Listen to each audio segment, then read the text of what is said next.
Hello दोस्तों, BBMQ Dhanbad दूसरा generic paper पर महत्वपूर्ण सूचना निकल कर के सामने आ रहा है।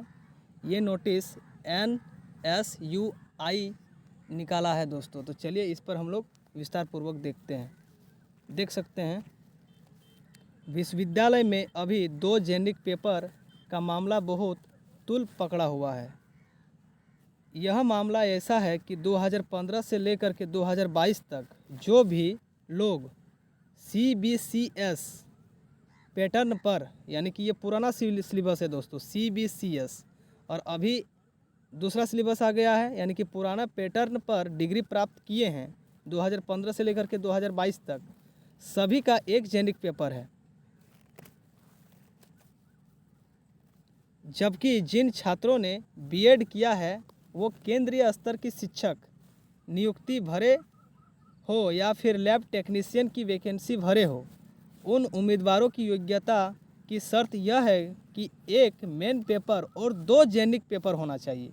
लेकिन दोस्तों ये CBCS पुराने पैटर्न में एक मेन पेपर यानी कि एक कोर पेपर और एक GE पेपर और एक AECC पेपर होता आ रहा है 2015 से लेकर के 2022 तक। लेकिन अभी नए पैटर्न पर क्या हुआ है कि जो सीटेट का जितना भी वैकेंसी आता है और जेटेट या फिर लैब टेक्नीशियन जो झारखंड में निकला हुआ था, उस सभी में एक मेन पेपर के साथ दो जेनिक पेपर और एक AACC पेपर होना अनिवार्य है।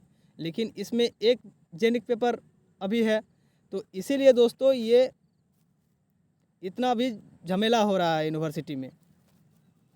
लेकिन पूरे झारखंड भर में एक मेन पेपर और एक जेनिक पेपर पढ़ाया जाता है, जिस कारण से यह समस्या उत्पन्न हुई है।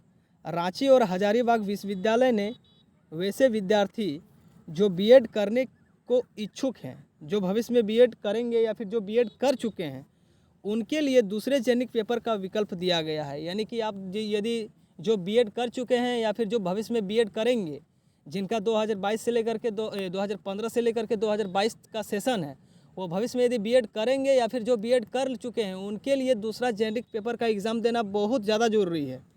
यह इच्छुक एग्ज़ाम है। इच्छुक एग्ज़ाम यानी कि आप दे भी सकते हैं या फिर नहीं भी दे सकते हैं। जिन्हें देना है वह दे सकते हैं, सबको देना ज़रूरी नहीं है। लेकिन दोस्तों यदि आप हमें यदि पूछेंगे तो दोस्तों ये एग्ज़ाम सभी को देना उचित है, क्योंकि देखिए भविष्य में कभी ना कभी कोई ना कोई छात्र B.Ed करेंगे या फिर सीटेट का एग्ज़ाम डालेंगे या फिर अदर कॉम्पिटिटिव एग्ज़ाम में भी भाग लेंगे। उस टाइम यदि किसी का मतलब झमेला हो जाता है सर्टिफिकेट पे, तो फिर उस टाइम यूनिवर्सिटी अपना हाथ खड़ा कर देगा। तो इसीलिए दोस्तों एग्ज़ाम देना तो बहुत ज़रूरी है। लेकिन ये NSUI NCU ये नोटिफिकेशन निकाला है, BBMQ में यही दल चलता है, तो ये अपने स्तर पर BBMQ को पूछ कर ही ये नोटिफिकेशन निकाले होंगे। तो चलिए और भी कुछ महत्वपूर्ण बिंदु पर हम लोग चर्चा करते हैं। देख सकते हैं यहाँ पर कुछ इम्पोर्टेंट पॉइंट्स दिया गया है। पहला पॉइंट यह है दोस्तों कि यह आपकी इच्छा पर है, सब पर लागू नहीं होता। दूसरा पॉइंट यह है कि एग्ज़ाम नहीं देने पर आपकी डिग्री में कोई असर नहीं पड़ेगा, ये इनका कहना है। तीसरा पॉइंट यह है कि यह विशेषता नवोदय विद्यालय और केंद्रीय विद्यालय जैसे नियुक्ति के लिए किया जा रहा है। यानी कि जितना भी दोस्तों नवोदय का वैकेंसी आता है या फिर सीटेट वगैरह का वैकेंसी आता है, उसी को हम लोग केंद्रीय विद्यालय बोलते हैं, सीटेट वगैरह का। उसमें आप यदि डालेंगे तो उसमें दोस्तों जो 2 जेनरिक पेपर होना चाहिए, एक मेन पेपर होना चाहिए जिसको हम लोग कोर पेपर या फिर ऑनर्स बोलते हैं, और एक AECC होना चाहिए। इसके लिए ये बहुत ज़्यादा ज़रूरी है।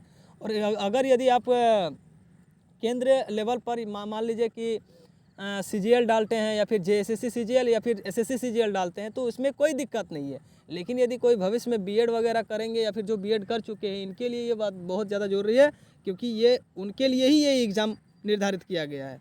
चौथा पॉइंट दोस्तों ये है कि 5 शैक्षणिक सत्र में, यानी कि 5 गो सेशन हो जा रहा है दोस्तों 2015 से लेकर के 2022 तक में लगभग 1.5 लाख छात्र पास आउट हुए हैं। एग्ज़ाम देने वालों का आंकड़ा 20,000 भी पार नहीं करेगा, ये इनका कहना है। और देख सकते हैं दोस्तों ये जो नोटिफिकेशन है, ये district social media manager R Ravi Sharma NSUI Dhanbad ये नोटिफिकेशन निकाले हैं। तो यदि आप आज का वीडियो यदि आपको अच्छा लगे दोस्तों, तो मेरे चैनल को लाइक कमेंट सब्सक्राइब जरूर कीजिएगा। धन्यवाद।